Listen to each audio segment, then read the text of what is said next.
Hello everybody, this is Andy from Andy's Amateur Adventures. Today I'm going to go through installing a front and rear dash cam in a 2017 Mini Clubman John Cooper Works model. So as you see, I got the Vantrue dash cam S1. It is a relatively inexpensive dash cam, coming in at around $200 for the dash cam, the SD card, 256 megabyte, and a hardware installation kit with all the appropriate accessories to do the install. So here I'm just starting out the video with an unboxing. Going to cut it open, and here we go. So when you first open it, you'll see pretty nice packaging. You see the rear dash cam, which I'm grabbing right now, which is a nice small one. It's protected fairly well from any kind of scratches. And that is the rear dash cam. Lens covered, that's a sticky pad. Now what's nice is that they do send you two sticky pads. Here we're going to the main dash cam, which is the one that actually goes on your front dashboard. And that is how it's oriented, with that side up. And there, that's the input and output. So you use the 5-volt in, and if you need to get any data off of it, you use that one as well. You unplug it from a power source, that's its lens, and you connect your computer to that power source. You can also turn the camera off and take out the SD card, which goes in the top. Going down here, this is the power supply that comes in the box. It is not the hardware power supply, you have to buy it separately. It plugs into a fuse adapter that has a 10-foot long cable, and that's mini USB. And what's nice about this, that's its power on indicator, and slide to the side and you have a USB type A connector, which is really nice to have a USB type A connector. Then you have some extra attachment pads, and you have the mounting bracket and mounting pad for the main camera. That is an extra USB type A to micro USB type, or mini USB, not micro USB. And that is the 20-foot power cable / signal cable for the rear camera. It is included, it is 20 foot long. So for my car, I have plenty to deal with. And then you have the quick start guide, the user manual, and a couple stickers if you really want to put stickers on your car. I did not feel like putting stickers on my car, and that is some registration information on that car. And I do recommend you register the camera because they extend your warranty for 6 months longer than what comes with the camera if you register it. It comes with a 12-month long warranty, and it goes to 18 months. So that is the quick start guide, everything in it. The front side is English, the other sides are other languages, and that is the full manual telling you how to do everything with it. It's multiple languages. English is number 1, I believe German is number 2. And we're cutting. So after I did the unboxing, now I'm checking my fuse box. Fuse box in your Mini is in your glove box. You go to your glove box, take all your stuff out, you'll see an access panel on the back. Just remove that and check it. So right now I'm holding the negative terminal on my multimeter on a ground, and I'm testing to see what is turned on. The vehicle and accessory powers are turned off for my car, so I know that anything that makes the multimeter go is a continuous power source. Anything that doesn't make it go is an interrupted power source. For our dash cam, we have a parking monitor, so we want a continuous power source. We don't want the camera to turn on and off when I turn the vehicle on and off. And now we're going to cut, and here's a blown up version of it. So with mini fuse boxes, it's pretty easy. The bank of 5 amp fuses on the left, as well as the bank of fuses beginning with the green 30 on down, are all continuous, and every other fuse in this box is an interrupted fuse, which makes it very easy. And we're going to go over to these fuse diagrams. Again, you only need to care about the fuse box and the fuse diagrams if you're doing a hardwire installation. Otherwise, if you're just using the provided cigarette lighter adapter, then you're perfectly fine running off that. You don't need to whip out the multimeter and test fuses or anything like that. It is important to note that all the fuses in there that are interrupted are delay interrupted. If you have your vehicle running and you turn your vehicle off, all the fuses will stay hot for 5 minutes, and then the interrupted ones will turn off. Also, when you're approaching your vehicle first, when you first turn on the accessory switch, all the fuses will go hot. If you don't actually turn on your vehicle after 5 minutes, then the interrupted fuses will turn off. Other than that, they will all turn hot, so it does take a little bit of time to test it with the multimeter. Now that we're done with all the fuse box stuff, let's get around to actually doing the install. The very first step I'm going to do is decide where I want to put my camera. So I'm going to clean off all the spots that I may place the camera, front and rear. So here's me cleaning the front, you'll see me go out to the rear, and then I'm going to plug in the regular adapter that came with it, not doing the hard wires. I'm going to turn the camera on and I'm going to do the initial setup. Before I put any power to the camera, I did install the SD card, and when I initially plugged it in, I did have to format the SD card, and there are instructions for how to do that in the main book that comes with it, not in the quick start guide. So you won't actually be able to see anything if you just go off the quick start guide and you need to format your SD card. So cut back in here, there I go, plug it in, and I'm going to hold the camera up where I want to place it. I did initially want to place it on the passenger side, that way it would not affect my visuals while I'm driving. When I held it up there, I got a good visuals from the camera, but I realized that all the USB access is on the driver's side, which is unfortunate because the rear view mirror and the mount and base for the rear view mirror got in the way of accessing that. And I realized I needed access to it, so I did move it over to the driver's side. And here I am, doing the initial setup, and there I go holding it up, and I'm looking through the viewfinder and adjusting everything, finding out where I wanted it, and looking at where the USBs sat, and eventually I decided against that particular installation, and I went over to the other side, and it will cut over to it relatively soon. There it goes. And I adjusted it, find out where I wanted it. Once I figured out where I wanted it, I then peeled the adhesive sticker on the back side, which is what I'm doing now off camera, and then I held it back up and did the install for the front camera, which it was a little bit difficult to get the cover off the adhesive backing of the rear, but there we go. Now I'm just holding it up there, and I held it for about 30 seconds. I do cut away relatively soon. The next step was to verify the placement for the rear camera. I took the mini USB cable, plugged the camera in on one end, and then plugged it into this other end. Then I had to finagle with the camera a little bit to get it to display the rear view camera. So you can get it to display the front camera, picture-in-picture with the rear view camera, or the rear camera, one or the other. Then I came back and I hopped in the back and I held the door closed, and then I held the rear view camera up to several different mounting locations where I thought I might want it, and I was looking forward. It eventually figured out where I wanted to put it. So I initially tried the rear view window, but the Clubman doors are angled at a weird cant, and it just didn't work out that well. So I tried the lower part of the trim, didn't work out well, and I eventually settled on needing to put it in the upper trim. And then after I figure out where I wanted it, then we can go ahead and we can grab our tools and actually get to work with the installation itself.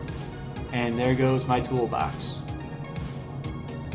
So for the next step, I grabbed my rubber prying tool. I recommend against using a metal one, and I go ahead and peel back the trim. Most of these places I actually didn't need to use the rubber one. I did mess up here because I forgot to change out the power wire from the cigarette lighter version to the actual one I was going to use for the hard wire. So I ended up doing this part twice, which is why I sped it up.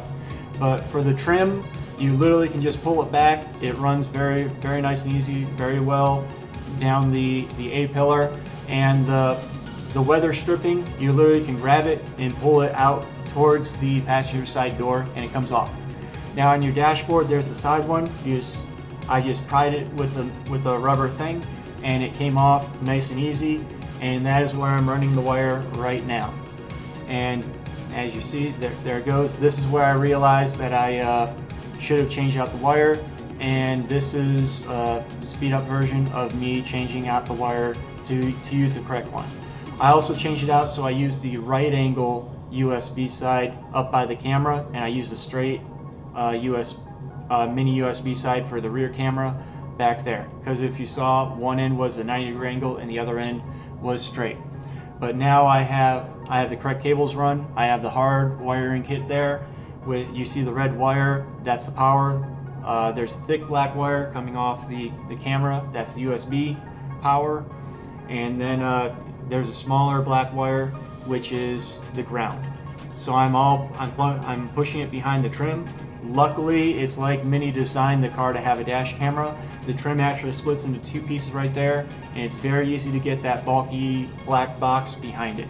That bulky black box is important because it has a sensor in it for low voltage. Since we are plugging it into a constant power supply, it could drain your battery. That box in there has a corrective element that if your car's battery gets low, it will cut off your camera. That way you don't kill your battery while it's sitting there, and you won't have to jump your car because you're running a dash cam, which is one reason I bought this specific hardwire kit. Alright, now that I have my hardwire kit ran where I wanted to, I'm just putting back a lot of the trim. All the trim, you don't need a tool to put it back in. You can literally just push on it and it will snap back into place. So I also am going to step out and actually open up the glove box that I was in before, and there goes the fuses. That's the access panel that I didn't show before. And when you see the side, you will see that there's two large bolts in there that are silver. You can use either one of them for the grounding because they both go on a metal plate. None of them go to plastic. And there's the look in the fuse box in case you want it again. But now it's time to grab some tools and actually get to work. This is me testing the sizes. I tested a 12, a 14, and it turned out to be a 13 millimeter. So you need a 13 millimeter socket.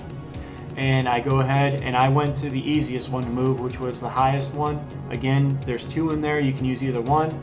And I'm taking it off, and this part of the video goes on for a little bit. It initially went very slack to the point where the ratchet wasn't even ratcheting anymore, and I tried to get it by hand, but then it tightened up again. So, just standard socket stuff. Some of it's easier than others. But I eventually got it off, and the screw on the other, or the bolt on the other side of the socket is pretty large. The grounding piece barely fit into it, but it was nice and snug, and it actually was nice because the grounding piece actually held on there nicely while I was putting the bolt back on, so I didn't need to mess with it. The bolt does have a washer connected to it, so you don't need to worry about dropping your washer and losing it, which is a nice little thing that Mini did for us. So at this point I pretty much have it off, and there it goes, and now I'm trying to fit that on, and it basically snapped on. It took a little bit of force because, again, the bolt itself was a little bit larger gauge than the grounding thing, but it wasn't too bad and I was able to put it on. So it worked pretty well, and now I'm putting the bolt back on. And once I get the bolt back on, I'm going to talk through my next step while I finish this one off. I took out some scissors, and you'll see that the red wire and the black grounding wire and the red power wire don't have much length on them, and there's a secondary cover where they're running together. So I took that secondary cover and I cut it, and then I pulled it apart. That way I would have more free play in the red wire, because I have to push the red wire back and run it to the rear so it's in the fuse box. And that's the red wire, and here's me pulling it so I can get a little bit more slack on it and a little more free play. And I held one end with my pliers. I didn't want to pull against the grounding location, and here's me attempting to push it back up in there using my hand. There's just not enough room, so I used a little bit of trick. I took out a file and I wrapped the red wire around a file, and I pushed the file back up in there because it's a straight shot and it was pretty easy to go. And here's me using the file. And then I just put my other hand back and I pulled it through. And it was nice and easy from there. So once I had the red wire secure on the other side, I just removed the file, pushed it up in there, make sure it was good, it wasn't going to fall out. And then I went, you can see I have it on the other side secure, and I go ahead and I get ready to complete the wiring. So with this one, I already identified the fuse I want to remove. I use needle nose pliers to take it out. You can do it with just your fingers, but I find it's just easier to use those pliers. And then I use these fuse splitters, which are really nice. I went, compared it, sized it. My hardwire kit came with 4 different sizes, and I just went and found the right one. So there we go, that is the correct one, and I'll bring it out and show it. So the fuse that's from your box goes in the bottom. The fuse that's already installed is in the top. Some of these don't come with pre-installed fuses. If they don't, you have to buy your own. Make sure you always put the fuse that's from your fuse box in the one that's closest to the metal prongs on the extender, and your other one that's powering your camera or what have you goes in the top. And the one that's in the top always needs to be lower amperage than the one that's from your fuse box. And then I plug those together. This one is just a friction connector where you don't have to crimp it. Some of them require you to crimp it. This one does not, and this one also has rubber covers over it. If you don't have rubber covers over it, go ahead and at least wrap it in electrical tape. I would recommend not using that. I would recommend getting some shrink wrap or heat shrink and wrapping in there. But I plugged it into the fuse box and the camera came on. Now I'm just securing the wires again. And then I'm gonna cover the trim up and close my glove box up done there. Now it's time to run the wire to the rear camera. So again, this is the 20-foot mini USB power wire that came with the actual camera. You see I'm using the plastic pry bar. That one right there is actually easy to break off. Once I get to where I am right now, I'm gonna have to leave the car and go around and get in the rear seat. And I already did fold down the rear seat as well. So I'm sitting on top of it as it's folded down. And this weather stripping was a little bit more difficult to come off than the front one. But again, just pull it off. It will eventually come. You're not breaking anything. And then you can just run your wire right there. And there is a lot of space up at top. Up in the top, the wire kept falling down because it was so easy for it to come down, and there was so much excess space. But I eventually ran it up top and got it to stick, and I got the trim back where it needed to go. So I did lose some footage from running the wire. It's not at this point. I'll point out where I lost some footage. I also lost some footage of me finishing up the project, unfortunately. My GoPro just wasn't working out this day. But as you see, I'm just putting the trim back where it was once I got back to here. And at this point I needed to decide where I needed to go.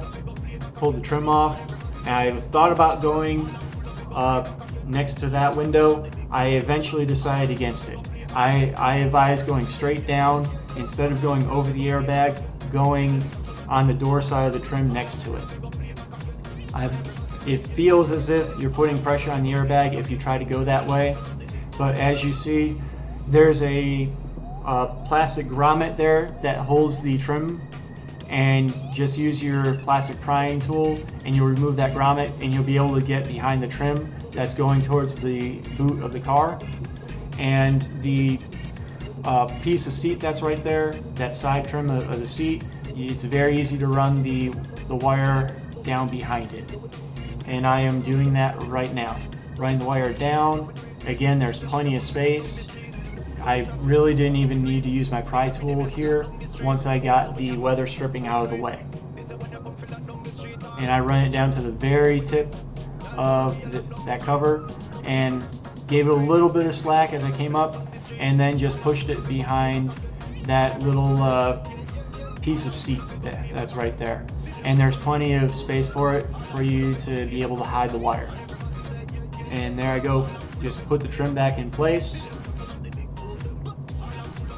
And yeah, put the trim back in place. You can do it, Andrew, you can do it. But yeah, there we go. And now I go ahead and I go to the boot of the car. And for here, this is where we want to run the wire to. There's another grommet. I take that out, and here's where I lost some footage. So you can see I ran the USB wire next to that green wire. There's 2 pieces of trim I already took off, and I took the top trim off it. It literally just pulls out. And for this one, I tried to put the wire there without removing the door, but it didn't work out. So I just removed the rest of the trim on the door by giving it one nice tug, and it all popped out. They are all pop things. You're not damaging anything if you just pull it off. And then I ran the wire and I put the trim back on, starting with the main door piece and then the upper piece. And now you see me, there I am, and that's roughly where my camera's gonna go. And I fiddle around with it a little bit, and I eventually take the adhesive off and put it where it's going to go. And here's me mounting the camera. One thing I forgot to mention is that you will be taking off the wiring harness for the door. When you take the wiring harness for the door off, do not close the door. What will happen is the sensor in the door will not be able to tell if it's open or closed, and Mini's programming is that it will lock the door when you close it, and there is no manual override. Unlike previous year versions of Minis, there is no manual override in the F54 Mini. So if you close the door, it will automatically lock on you. So the next steps after you have your camera mounted and in place is to put the 2 access panels back onto your car. Those access panels, you can actually find them in the user's manual. They are to change out your lights for your tail lights, or the light bulbs for your tail lights, I should say. Now the next step is that the mini USB cable, that 20-footer, is a pretty chunky boy. You cannot put your wiring harness back on without expanding the hole slightly. So I took that file that you see, and I am widening the hole. That way I don't crimp the hole when I put I don't crimp the wire when I put the wiring harness back on. And that's the reason I'm doing that. It is an existing hole, so I don't feel I'm damaging it. And there's a picture of it after I have it extended the hole so that I can fit it through. The green wire is to a trailer wiring harness. Yes, I do tow a trailer with my Mini. It holds my ATV quite nicely. And then the other one right there is the 20-foot mini USB wire. And you can see that's the female end of the wiring harness. The male end goes to the door. And here's some stills because I lost a lot of footage. And this is me finishing it out. And here is the picture of the camera as it's installed. Thank you very much for watching.